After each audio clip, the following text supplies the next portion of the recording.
Welcome to the Eagle Eye Podcast, the #1 show to bring you all things Club America in English. Your hosts for today, Ivan Pineda, Christian Rosendo, and everyone's favorite cowboy, Dylan Jimenez. Let's start the show.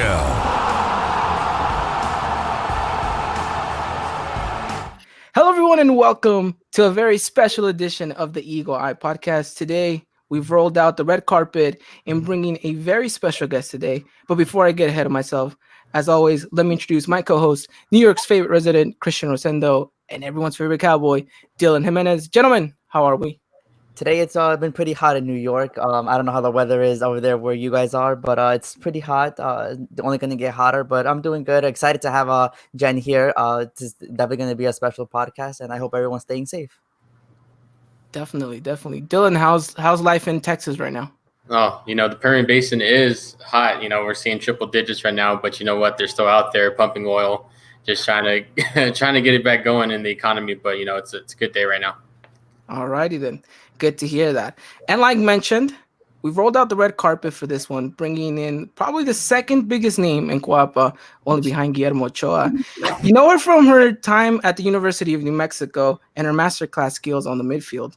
From setting fashion trends to her occasional TikTok video cameos, we welcome to the pod California native and America Feminine superstar, the one and only Ms. Jennifer Munoz. Jen, thanks so much for being on the podcast. No, thanks for having me. I really appreciate it. Awesome. No, I know it's been quite the time coming. I know we've tried to schedule this, but with the whole COVID and stuff like that, we're just happy and excited to have you on. And I know these two gentlemen are very excited to get you on the podcast as well. And like I mentioned, I think we got probably the second biggest name in Coapa right now, gentlemen. Oh my God.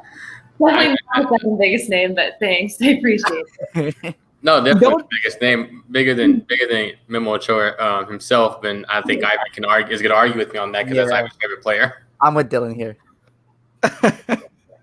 I mean, it's going to be up for debate. What if we just put a poll up and then we'll see who wins at the end of the day? And Jen's got a lot of pull, though. I will say that Jen has a lot of pull in the American. Thank you. All right, Jen. Well, it's only fair to start off at the beginning here. And I know you get asked this question a lot, but it's going to be a two-part question here. How has been life adapting in Mexico City? I know you've been there for quite some time already. And two, what is it like to play for an institution as big as Club America, where the bar and the standards are set so high?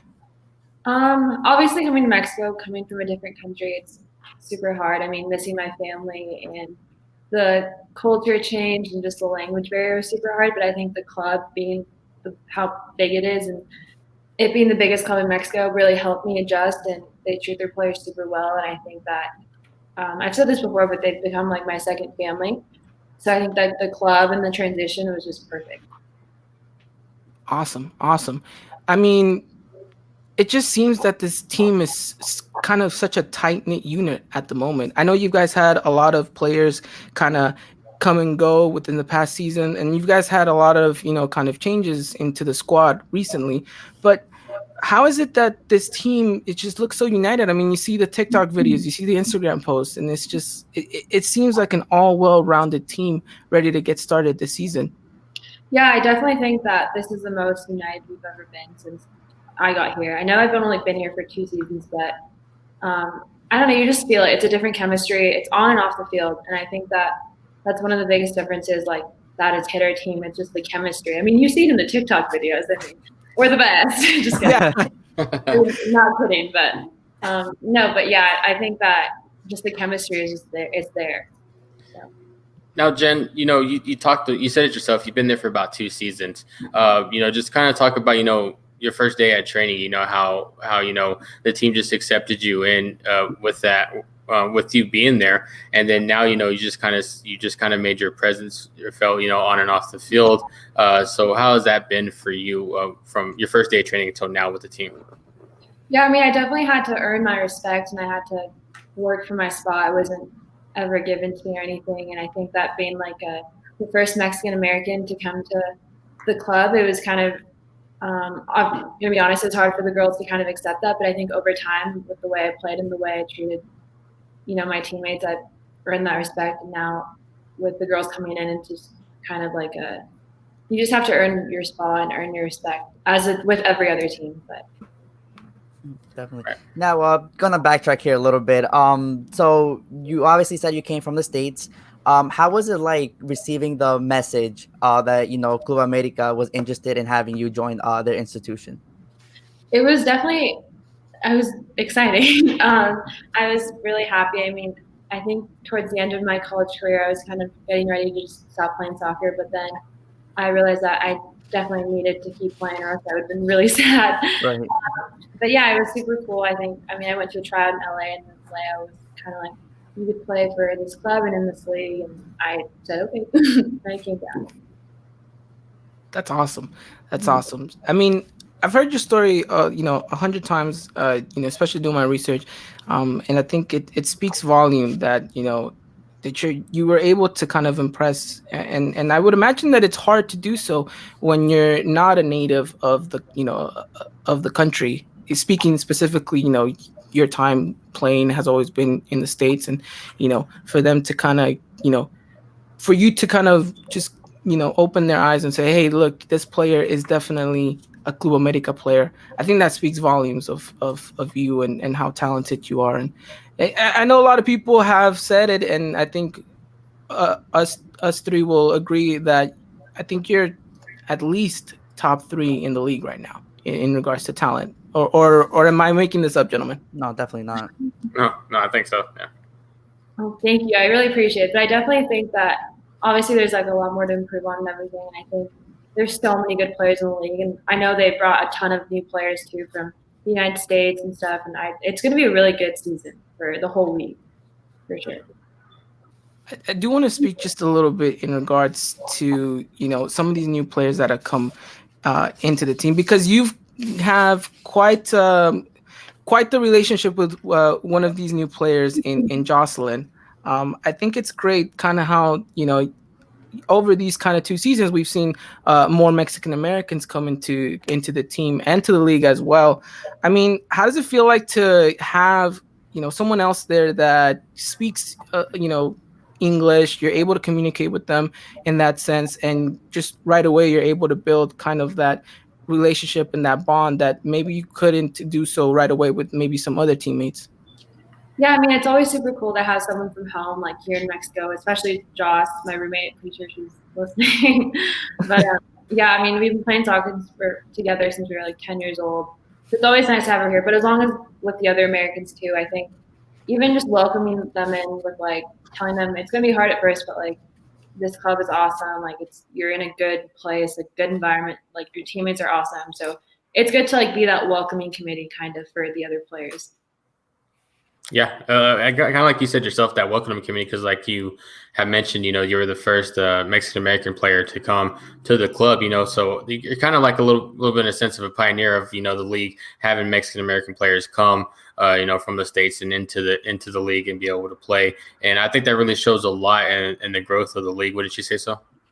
Oh yeah, I definitely agree. I think that even from the last season to this season, the league and even our team especially has grown with just like work ethic and just technical abilities. Like this is gonna, like I said before, this is gonna be a really good season. That's awesome. That's awesome. And let's talk a little bit about the upcoming season, because I mean, kickoff is just right around the corner. I know you guys debut this Friday, and you guys are going up against Cruz Azul. So what a way to kickstart the season, right? So my question to you, Jen, is how do you prepare for an upcoming season like this? In the middle of a pandemic, knowing that expectations are still set high, regardless of what the situation is going on.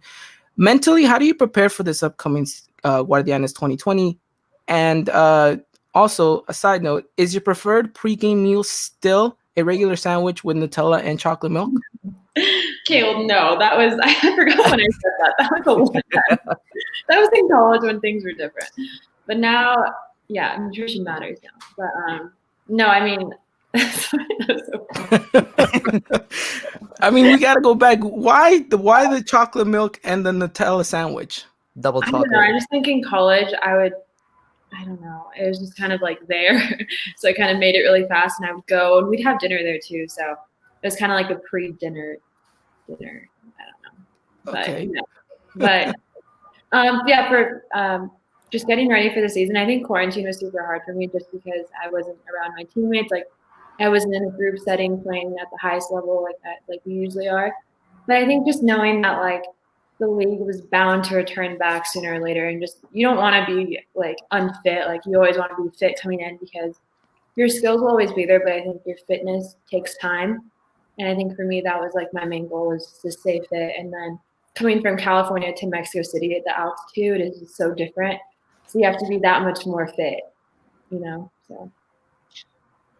Right. Yeah. No. Go, Dylan, go.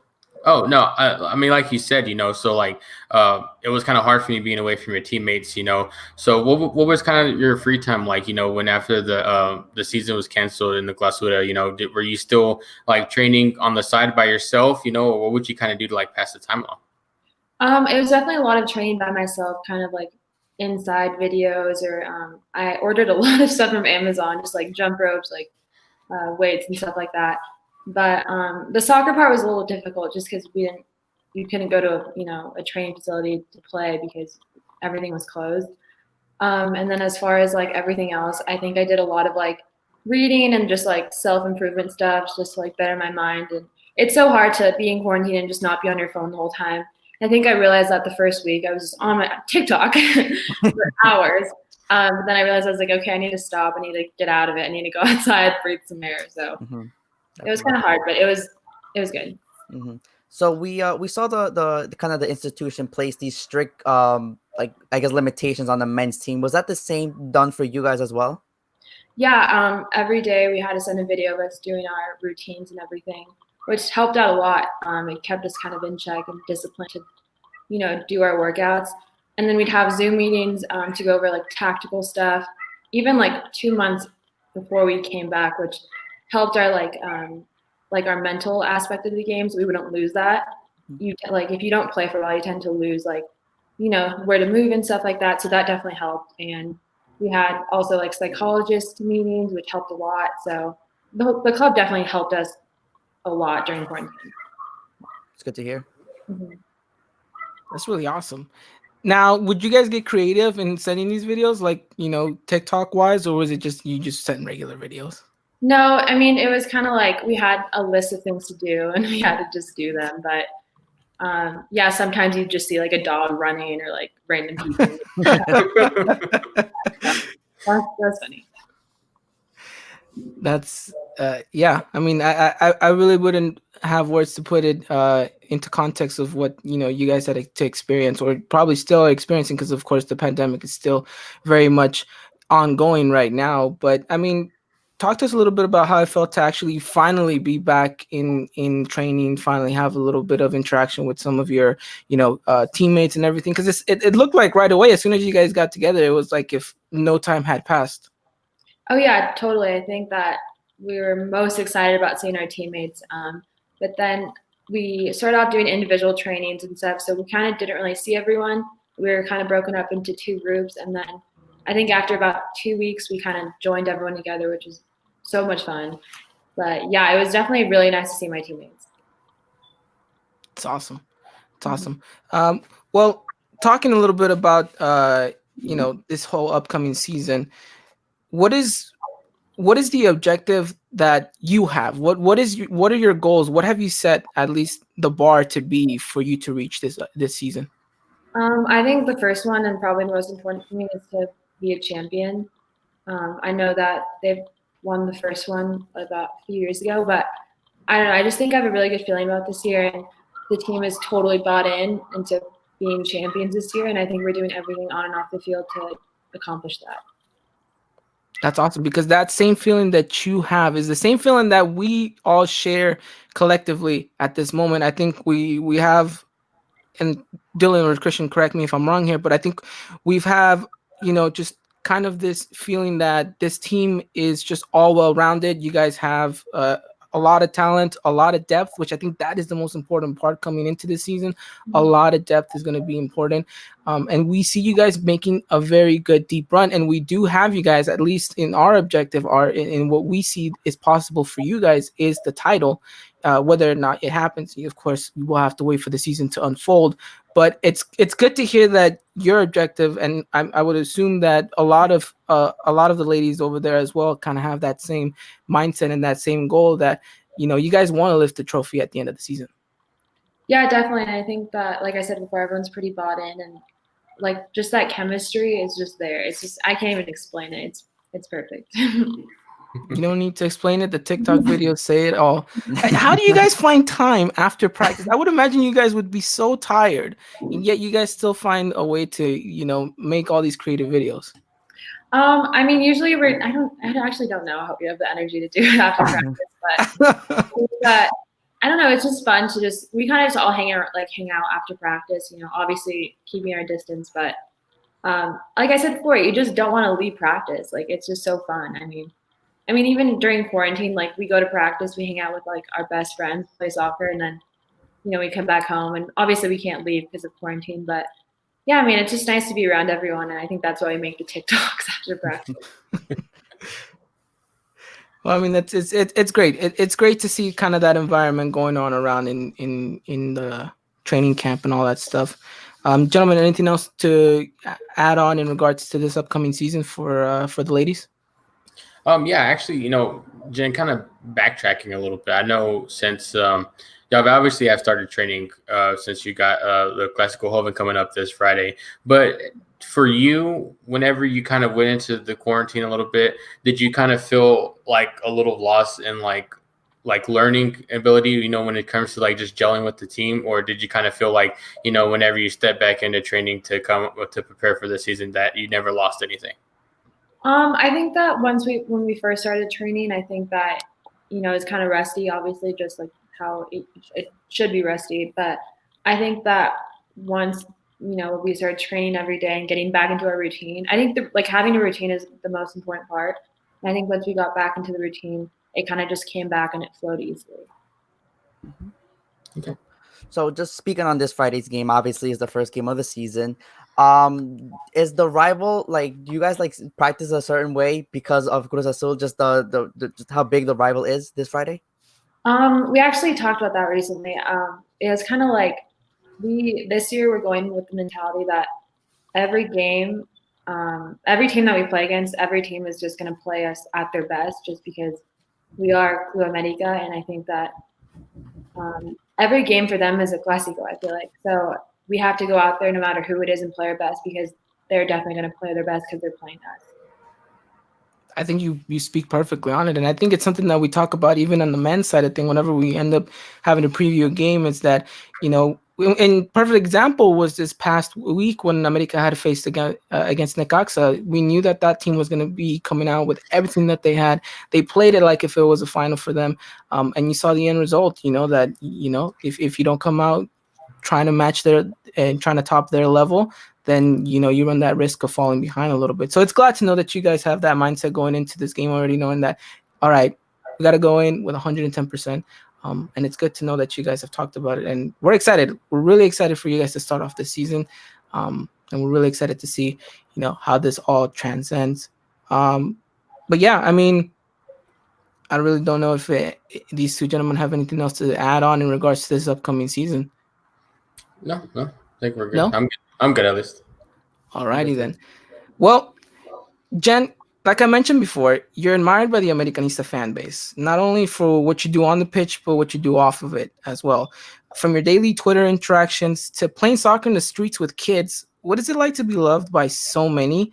But also, how do you deal with knowing that every move is being viewed under a microscope? I think that being with this institution, it comes with a lot of pressure, but I think it's good pressure. I think it just kind of makes you realize like the impact you have on not only like the Club America fans, but like little girls watching too, or even like little boys. And I don't know, the pressure here is just like makes you into a better player and a better person. And I think you just become aware of the platform that you're on. And like you said, you're under a microscope like 24/7.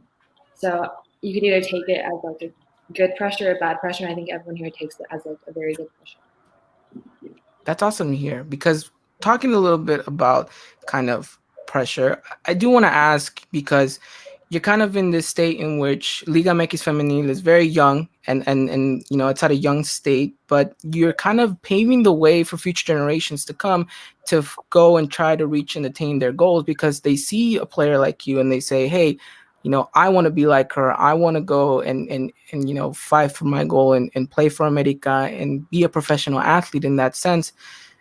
Do you feel like that's an added pressure, or do you think that, it's just, it comes with the territory and you just kind of go about it? I think it's a plus. I think that being looked at as kind of someone that's paving the way makes you just work that much harder on the field. And I think that, like I said, every game we're going to play it at 100. And I think for me, especially my goal is just to give it all because like soccer isn't forever. So you don't know when it's going to end, So I think my objective every game is just to play like it's my last. No, yeah. I completely agree. Gentlemen? So, Jen, what does it kind of say to you? Because, like Ivan kind of said, it's a fairly young league. So obviously the feminine team is a fairly young team too. But you kind of have your chance to leave, a legacy behind, along with some of the members that won the first championship, like Santiago, like Cecilia Santiago, Lucero Cuevas, players like that. So what does it kind of say to you, that you could potentially leave your legacy like that, not just, as a player, but also, as a Mexican American, because, you're opening the doors not just for Mexican players, but potentially other Mexican American players that are here in the States right now? I think it's an honor. I mean, I think that like being a Mexican American, I think that I'm still Mexican and I'm still American. So it's kind of like, I don't know, it's kind of awesome just to, be in this club and be in a team where those players have won a championship and Ceci has gone to Europe and there's just so many good things that flow through this club and through this team that it's just always like an honor. Mm-hmm. So I guess speaking a little bit more into the future, I don't know if this is in your mind right now, but obviously for some reason there is a stigma that, players who come through this club will eventually end up in Europe. They say the patch is greener over there. There's more opportunity, more limelight. Does that ever cross your mind that one day you may want to go to Europe? I mean, it definitely crosses my mind sometimes, but I am really happy here, and I think that I wouldn't want to play for any other club in Mexico. Obviously, there's no way. But I mean, Europe would be cool. I mean, so would you could say the same thing about the NWSL in LA. They're bringing a new team to LA. That's where I'm from. So I feel like any place that feels like home is like the place for me. And I think right now it's Club America. That is amazing to hear. I mean, I think you've made it your home, really. I think, like we mentioned, it's just something about you that the fans have gravitated towards you and they've opened, their hearts literally towards you. And I think that's something you rarely see, or gentlemen, correct me if I'm wrong, but I don't even think in the men's team you see such an admiration to a player so quickly. And I think that's, again, speaks volume as to, what people see in you and because of what you're also, capable and willing to do off the pitch as well. Because I hardly see any other player, whether it's on the ladies or the men's, kind of have that reach to the, to the fans. I mean, I see you're going on Instagram Live, you're answering people's questions. It's, I think you're just a player for the people, and I think that's just, it's amazing. I mean, how do you do it, Jen? How do you make yourself just so likable for everyone? Well, first of all, thank you. I really appreciate that. I feel like it's always kind of, I don't know. I feel like you have to remember where you kind of came from. I know it sounds super cheesy, but like I was once that girl watching I always went to UCLA games when I was younger, and it would be so cool to like talk to them after the game, and they're people too, and I feel like sometimes people forget that like we're people too, and I don't know. I just don't really feel like we're like that, like Memo.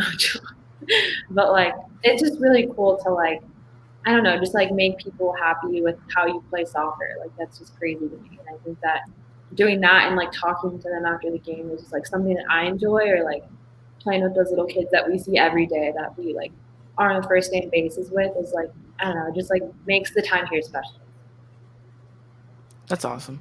can you walk us through? I know you've told this story before, but for those who don't know, how is it that that video came out of you guys playing soccer in the street with these kids?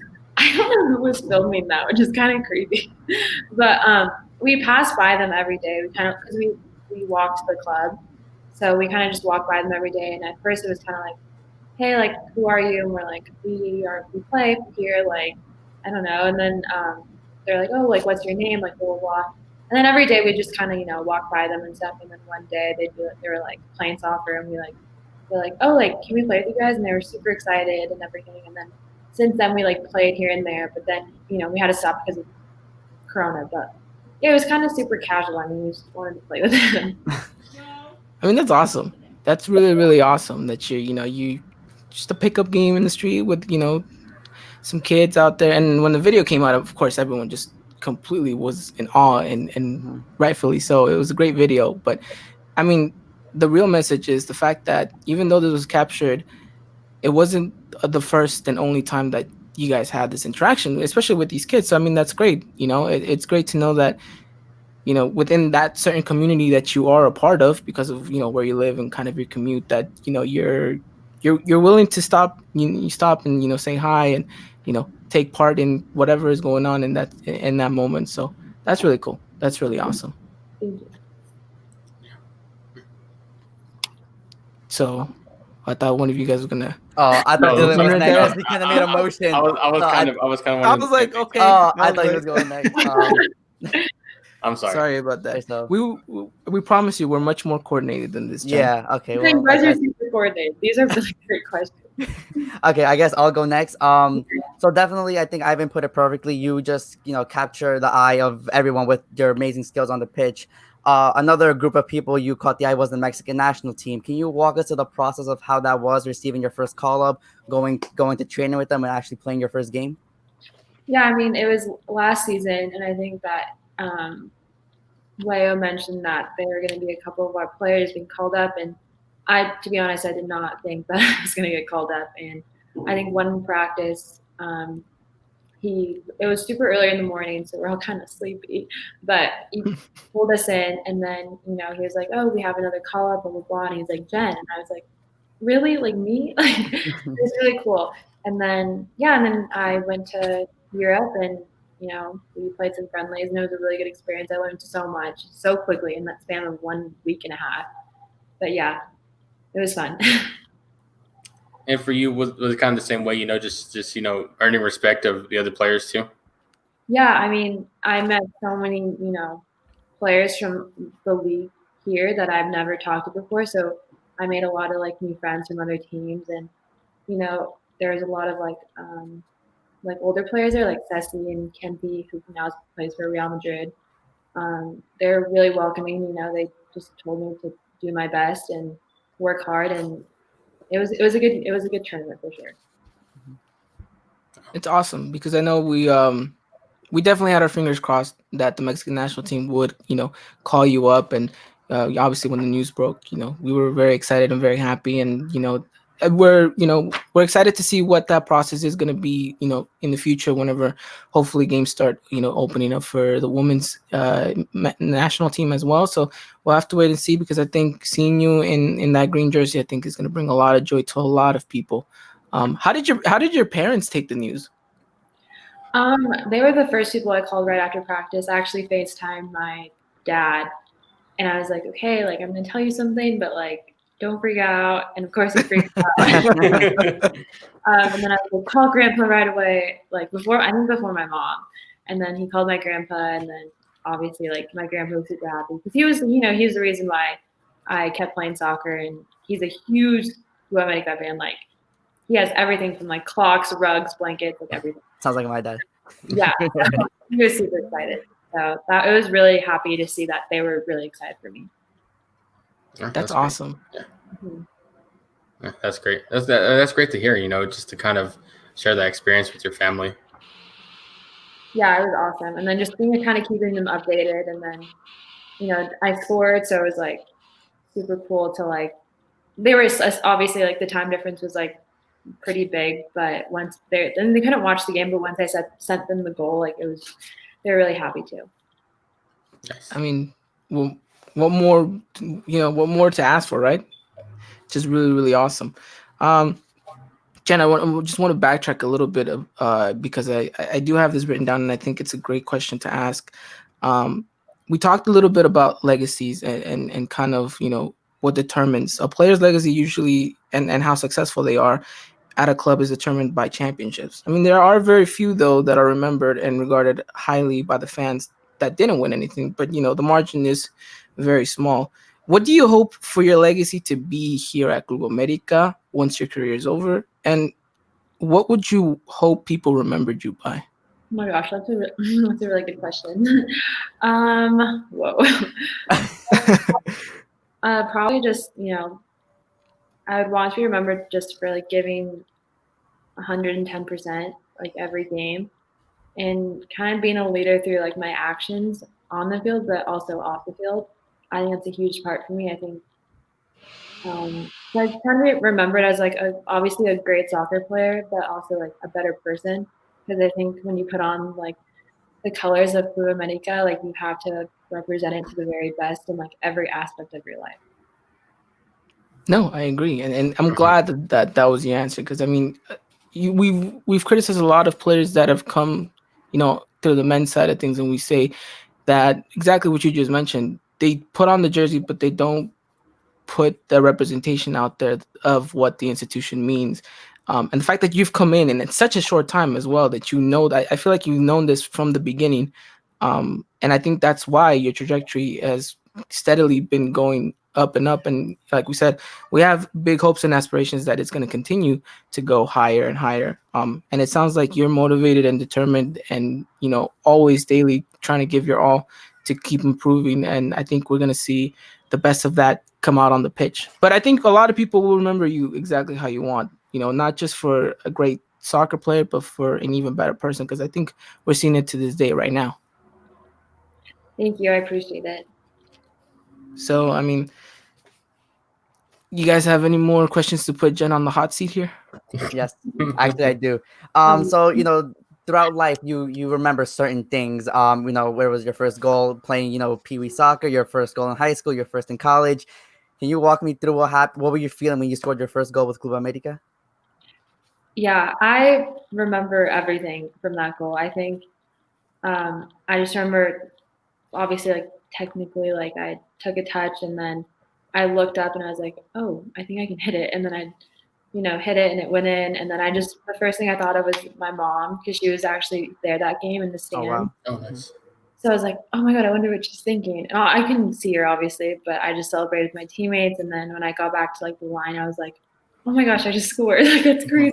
And it was like my first time in playing in Azteca too. So obviously that's just a historic stadium, which made it that much better. Mm-hmm. That was actually kind of my next question. Obviously, unfortunately, I have never been to Estadio Azteca, but can you just walk me through like how'd you feel when you first stepped on the pitch? It's just an unreal feeling. I feel like going in, I knew that I was going to play in Azteca, but it's just a feeling you don't understand until you step or inside the stadium. Actually, not even you don't have to play. Just that feeling of like there. It was unreal. Yeah, that's great to hear. It is amazing. Jennifer, you're literally living the dream for a lot of people out there. And like, Christian mentioned, to step on that pitch, I know to score in there in such a historical venue, like you mentioned, it's amazing. But I do want to talk about another goal that you scored that I feel just maybe just by a little bit tops it, and that is your amazing goal against Chivas in the Clásico. I mean, talk to us about that. How did you feel knowing that you just scored a worldly against the biggest rival that this club has? That was probably one of like by far my favorite goal that I've ever scored, and probably the coolest.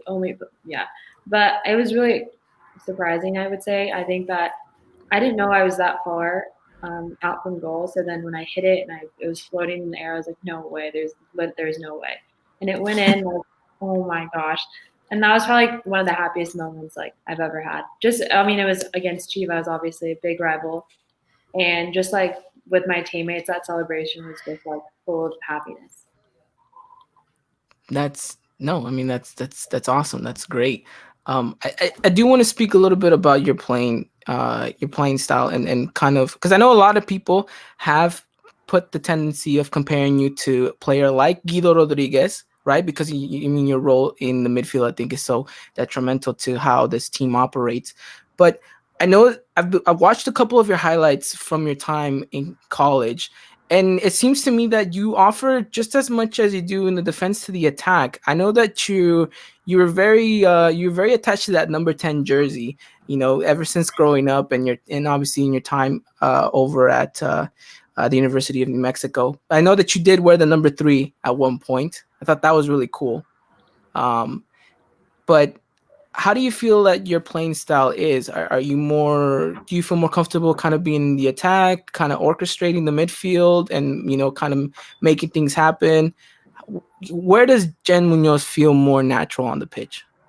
I think I feel more natural probably making things happen, and then those surprising just goals, right? Like here and there. But yeah, I think that I've always been the type of player just to, kind of be both. I like to attack, but then if I lose the ball or I need to, recover the ball, I'm always there. And I think I learned that in college. I think it was kind of like, if you lose the ball, you better get it back, or if you, just always like be ready to attack defensively and offensively. That is awesome. That is awesome. Gentlemen, anything else to add? No, I'm good. You good? Okay. Alrighty. Just one quick question before we move on here. Talk to me a little bit about that number 3. Why that number? I'm always curious about players and their numbers because, as a midfielder who, sets up goals and scores goals, number 3 doesn't really strike me as a number that many people would choose. To be completely honest, it was because I was a freshman and the number 10 was taken by, I think it was a senior, so I wasn't allowed to have it. And then I also picked number 3 because it was like one of the smallest sizes. So okay. When I was a freshman, I was like really small. I was like really skinny too. So I think that's probably one of the main reasons. But then I kind of grew into the number. I love small numbers after that. So that's probably the reason why. And now taking on that legacy of 18. Don't worry, Jen, we'll start a petition to get you that number 10 in America one day soon, hopefully. God, no, that's that easy. But either way, I don't think people remember you, but a number of people will definitely remember you. Excuse me, by the goals that you have scored and the assists that you give out. And so, like I said, excited to see what you produce out here. But Jen, we don't want to close out the show on such a serious note, so we thought that we ask you, these last couple of minutes, we've lined up some questions to get to know you, Jen Munoz, the person, not the athlete. So I hope you're ready. Oh God. So, like myself, you're a California native, and like a true Californian, you've stated that In-N-Out is your favorite spot to go eat at. But rumor has it that you've been missing Chick-fil-A as well. So, if you had to pick to eat one for the rest of your life, which one would it be and why? Chick-fil-A, 100%. Wow. I can eat 3 times a day. Hopefully the nutritionist doesn't watch this, but I ate that 3 times a day, like when I was back home. Now, Jen, whenever you're in New Mexico, if I'm not mistaken, me being a native Texan, was there a Whataburger out there? I think there's a couple Whataburger spots in New Mexico, but have you ever heard of that or have you tried it? Yeah, there's a few, but to be honest, I just never called my name like Chick-fil-A. Oh, wow. And here I was about to ask your opinion on the biggest debate that has been going on for longer than time itself between In-N-Out and Whataburger. I'm sure you've probably heard the debate as well.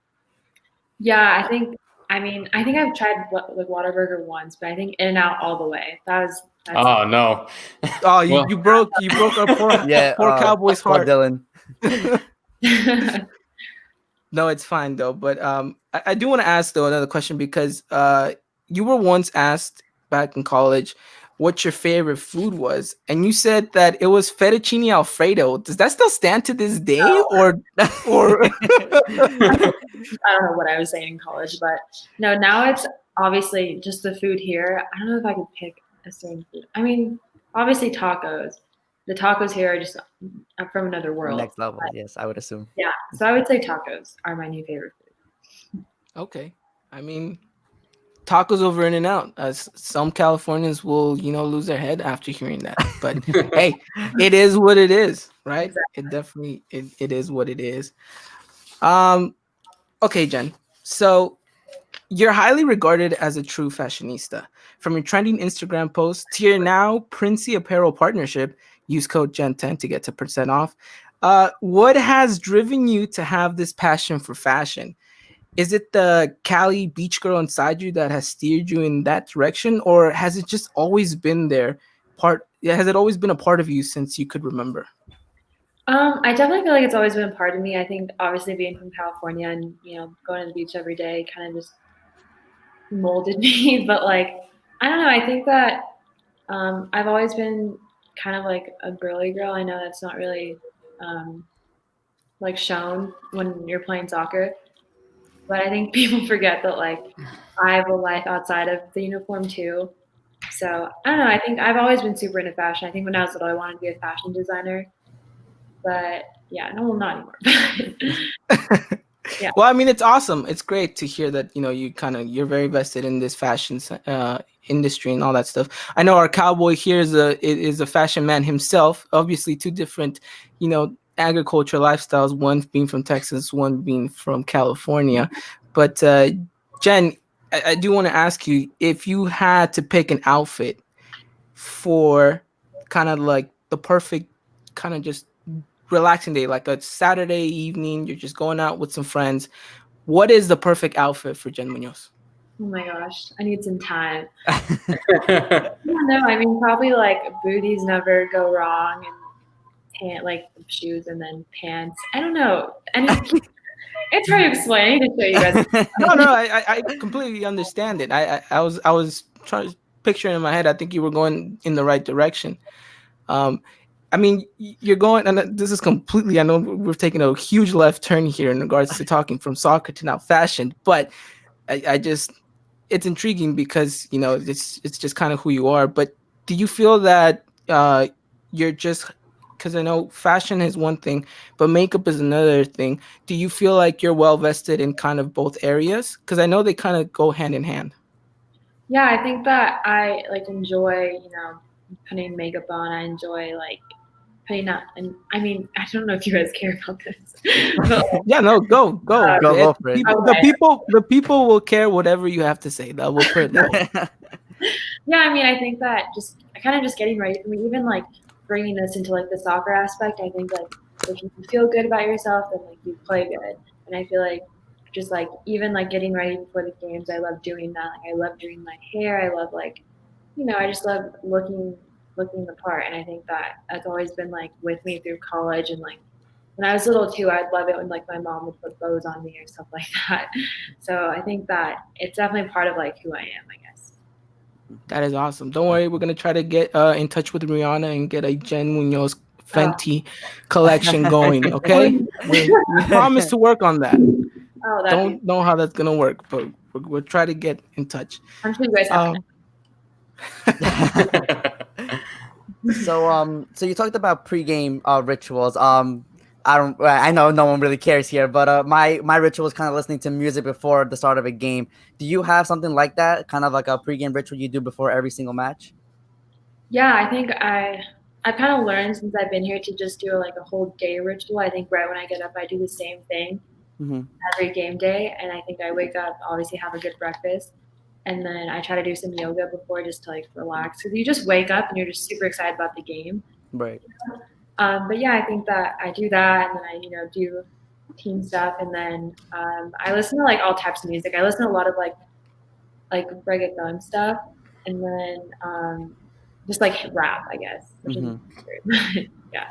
So there was this one time where I dropped by your Instagram live, and Bad Bunny was playing in the background. Is that your favorite artist today?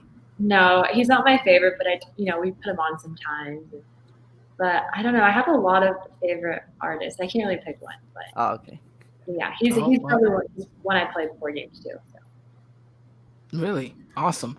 I mean, who's in charge of the playlist in the locker room? Who is it? I mean, we can't go in our locker rooms anymore because of quarantine. Oh, Oh, okay. okay. Yeah, but usually I think JD puts on music, or yeah, I feel like it's mostly JD. JD. You know what? There's an interesting story with JD. My cousin, he lives here in the States now, but he lived a good time over there in Mexico, and he went to school with her, and they were friends. So I thought that was really cool. Oh, really? What's his Yeah, name? his name is Christian Valenzuela. So I mean, she might still remember him. She might not. I don't know if Okay, wait. I'm he gonna was. ask Mara about. Yeah, ask him. Because he's always telling me whenever we talk about the ladies, he's like, "Hey, I know JD." I was like, "I know you bring that up all the time." That's 10 told me. Yeah, in one day. So, no, yeah, that's kind of something peculiar right there. But talking a little bit more about you being here from California, I know you're a beach fanatic. You love the beach. What is your favorite place to go? What is your favorite beach? Ooh, that's hard. I mean, it just depends. I feel like whenever you go to like Laguna Beach, it's perfect for just like a beach day. But then if you want to do stuff like ride bikes and stuff, I think Newport's the very best. But yeah, one Awesome. of those beaches. Yeah, you'll find me there in the summer, like every day. I've only been to Venice Beach. Oh, Venice it's really touristy, but it has a lot of Yes. stuff too.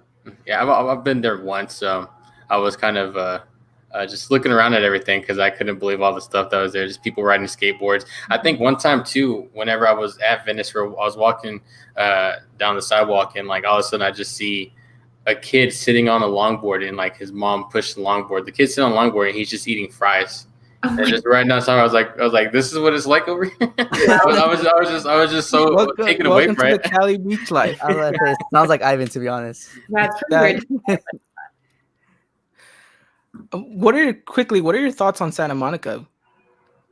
Because I know that is also a place where you have the pier, you have a lot of kind of restaurants around there. So what's your take on it? I don't really go down there a lot, but I feel like I've been there a few times for the pier because they have a lot of like rides there and stuff. And it's like a kind of like an amusement park on the pier, so it's super cool. They have like you're on the Ferris wheel and it's surrounded by the ocean and everything. So definitely recommend that if you're gonna visit California. Awesome. Yeah, I mean, literally, you're gonna walk the pier in like 6 minutes, and then you're gonna try to decide where you're gonna go eat. It's that unless you stay for the rides. Yeah. But it's usually a short trip. But they have some great restaurants around there. So, like Jen said, it's a great place to visit if you are gonna go. And that was where my next question was gonna be. I know you're you were out in LA, so you know the area pretty well. So, what is a top 3 spots that people must visit when they come to Southern California? Definitely one of the beach towns, obviously Laguna and Newport. And then I think the observatory is super cool because you could see all of LA, and then you could also go on the Hollywood Hills hike. I know me and my family do that like every day after New Year's. So it's pretty fun. And then I don't know, the last one, I'm not sure. Probably any type of like sporting game. Like, I don't know, like an LAFC game or like an LA Galaxy or like Angels, Dodgers game. I don't know. I just think you have to experience like that LA sports lifestyle. Yeah, I think you're definitely right. So I mean, Christian, I hope you wrote all this down because I know you have a trip planned for California. So I hope you take Jen Munoz's advice. I can only tell you so much. Yeah. Well, that actually kind of leads into my question. I've never been to California, so I am taking notes. I will go to the spots you recommended. Is there any cities in the world that you would like to visit one day? Yeah, I think I really want to visit Bali in Indonesia. And I think I don't know, I love to travel, and I think obviously with quarantine I couldn't travel. Yeah. But yeah, I think anywhere in Spain or Indonesia would be super cool. yeah, Yeah, that's cool. like on my bucket list for sure. Definitely. Spain's definitely my bucket list too. It just sounds like an interesting place to be. It's so beautiful as well. Yeah, you definitely like. I have to go there before I die. Definitely. All right, gentlemen. Any last questions before we wrap things up here with Jen? Yeah, last one right here. One more, Jen. Obviously you're still playing soccer, but if you weren't playing soccer, what would you be doing right now? I would probably do sports marketing or like sports broadcasting. I don't know. I just feel like once I'm done with soccer, I definitely want to be in the sports world. Like I wouldn't want to leave it. It'd be so weird to not, be in like a, another job. But yeah, I don't know. I haven't really thought about it yet. I definitely want to be involved with the sports world, especially soccer. But yeah, anywhere would work. Right. Okay. Well, you got a connection because I work in the news industry myself with broadcasting. So. Oh, cool. Nice. Yeah. We have our beloved cowboy right here, willing to put his name as a reference whenever the time comes. Yeah. Alrighty then. Well, last question here. A little birdie told us that you're quite the Harry Potter fan. So it's only right that we end the podcast with a few Harry Potter trivia questions. So, first question. If you had to pick a house to be part of, which one would you be? Would you be Team Gryffindor, Hufflepuff, Ravenclaw, or Slytherin, and why? Ooh, that's a good question. First off, where did you find that? I don't remember saying this. Our research team did the best possible. Let's just put it that way. No, that's awesome. This is awesome. Definitely Gryffindor because I don't know. I just feel like I would probably fit in there the best. And Slytherin just looks really mean, and I feel like that's not me. So, definitely Gryffindor. All right. Well, I mean, yeah, natural athlete fits perfectly. All righty, Jen. Last question of the interview. It's a simple Harry Potter trivia question. Any true fan will know this right away. What is the spell that Harry used to fight off the Dementors? Oh my God. 10 seconds on the clock. Gosh, it's been a while. Come on, I know for a fact that you read the books as well. Oh yeah, I mean I read them when I was like 12, but isn't it like something Leviosa? No, that is Hermione. That she's I don't know what Hermione's doing. Well, the answer is Expectrum Patronum. Okay, yeah. There you go. Alrighty. Well, ladies and gentlemen, that has been Jen Munoz for you. Alrighty, Jen. Well, thank you so much for your time. Gentlemen, thank you for coming out and hosting alongside with me. Jen, like you mentioned, you have a sport broadcasting history or at least passion for it. So it's only fair that we ask you if you would do us the honor and sign us off the podcast. Ooh, okay. I don't know how to do that. Well, first off, I just want to say thank you guys for having me, and I really appreciate talking to you guys. And this has probably been like the most fun podcast I've ever been on. So thank you guys so much. And yeah, thank you, and go Vamos America. Perfect. All right, then, everyone, have a great, wonderful night. And as always, Arriba America. See you guys soon. Ladies and gentlemen, this was another production of the Eagle Eye Podcast, the #1 source for all things Club America in English. Make sure to follow us on Twitter and Instagram at Eagle Eye Podcast and get all the latest news and coverage.